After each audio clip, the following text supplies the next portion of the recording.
The record on page 17 is a table of right-of-way. Basically, the record shows that damages for right-of-way were basically paid at the time of the original establishment of Drainage District 3. However, not of record is what the width of that right-of-way was in total acres. Basically, the procedure that the district utilizes, since we have surveyed this facility, we have split by quarter basically the parcels through there and have established by the cross sections of the open ditch what the cross sectional width of the open ditch is, and station from one end of the parcel to the other end of the parcel is a station, so we can compute acres of open ditch. Additionally, the district by the drainage code has free access for the maintenance and upkeep of that facility. Typically, they used in the early 1900s, the spoil was just basically piled adjacent to the ditch and that spread. They would typically leave an 8-foot berm and then pile the dirt. Typically, that took right around 20 feet each side of the open ditch. So the district, we tableize basically the width of the open ditch with the 20 feet on each side and establish that by table in the report. And basically, that is what the district claims for right-of-way, existing right-of-way along the open ditch. Now that varies per 40-acre tract of ground through there, and for future purposes would become a pain in behind for the auditor and assessor's office to maintain it in that fashion. Typically, when we're going through a clean out or repair project, we like to address and clean up the right-of-way by uniforming it up. We would recommend that the district proceed also, if they would proceed with the clean out, that they also acquire basically approximately 6.3 acres additional right-of-way to establish a uniform 100-foot wide right-of-way all along the facility. And basically there would be a separate process where that right-of-way would be acquired and a separate hearing where each one of the landowners involved would be notified of the acres on his property that would be acquired. That right-of-way remains farmable to the landowner. Basically, the district's only acquiring an easement along that facility for that upkeep and maintenance of the facility, and you get to farm it. You get to bid it into buffer strip program, but it's taken off the tax roll. Okay? So that would be a separate process and will be part of our recommendation if the project proceeds. Buffer strips. Just to note, there's a lot of buffer strips along the facility. The FSA office has been very cooperative in the past in regard to buffer strips. The landowner is responsible for notification to the FSA office that there's going to be spoil deposited on his buffer strip. The landowner is also responsible for seeing to the reseeding of that buffer strip to continue his contract with the FSA. The district will pay damages, again, outside of the right-of-way. Inside of the right-of-way, the landowner is responsible for the cost. The landowner is responsible to see to it all being seeded and filing claim for damages at the end of the project for the right-of-way he reseeds that's outside of the district right-of-way.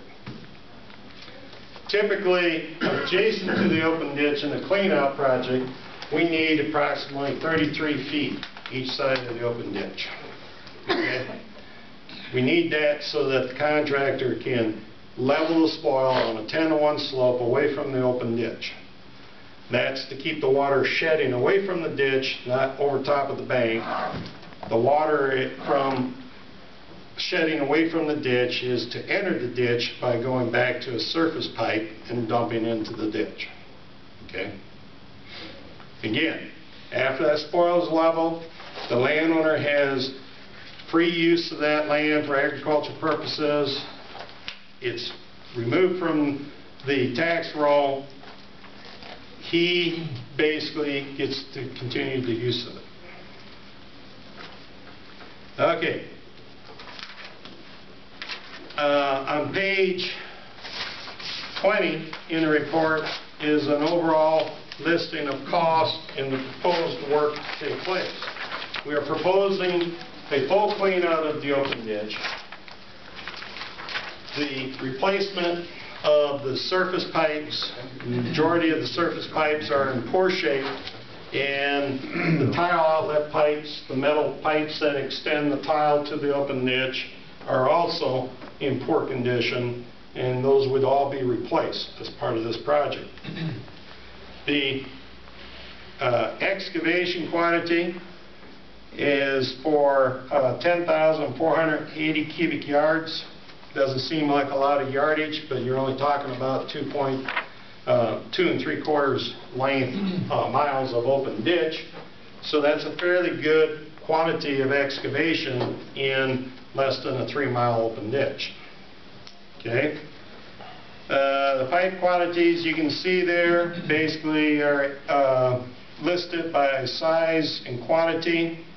There is a lot of 15-inch surface pipe out there, and the 18 and larger size there is considerably less. Furnish and install the corrugated metal tile extension. Again, a fair amount of tile pipe, 8-inch on through 24-inch. Basically that will need to be addressed.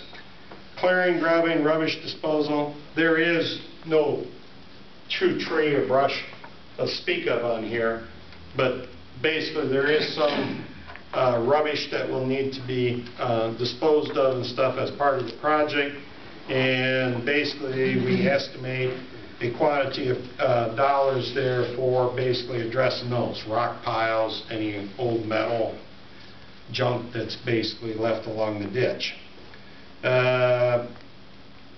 The furnish and install silt screen fences.